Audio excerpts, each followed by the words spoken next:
Hello everyone, কেমন আছেন সবাই? আশা করি ভালো আছেন। আজকে চলে এসেছি আমার গ্রামের বাসায়। তারপর এখানে এসে আমাদের ছাদ বাগানে দেখছি অনেক অনেক চন্দ্রমল্লিকা ফুটেছে। এটা শীতের দিনেই হয়। এত হয়েছে, ও মাই গড! দেখতে এত সুন্দর লাগে যখন দুপুর হয়, সূর্যের আলোটা পুরোপুরি গাছের উপরে পড়ে। তো যাই হোক, তারপরে চোখ গেল ডালিম গাছের দিকে। অনেক ডালিম হয়েছে মাশাআল্লাহ, আলহামদুলিল্লাহ। তো তারপরে আমি গাছটাকে দেখলাম অনেকদিন পর। গাছটা মাটি দেওয়া প্রয়োজন আমার মনে হয়েছে। তারপরে দেখছি একটা ডালিম অলরেডি ফেটে গিয়েছে।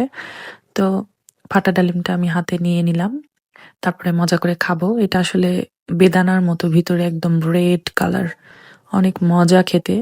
গাছটাকে আরো পরিচর্যা করতে হবে বোঝা যাচ্ছে। তো যাই হোক, এই ছিল আমার ছোট্ট ভিডিও। ভালো থাকবেন সবাই। যার যার বাড়িতে গাছ লাগান, মজার মজার ফল খান। ফুল গাছ লাগান, ফুল দেখবেন, মন ভালো থাকবে। Bye bye everyone.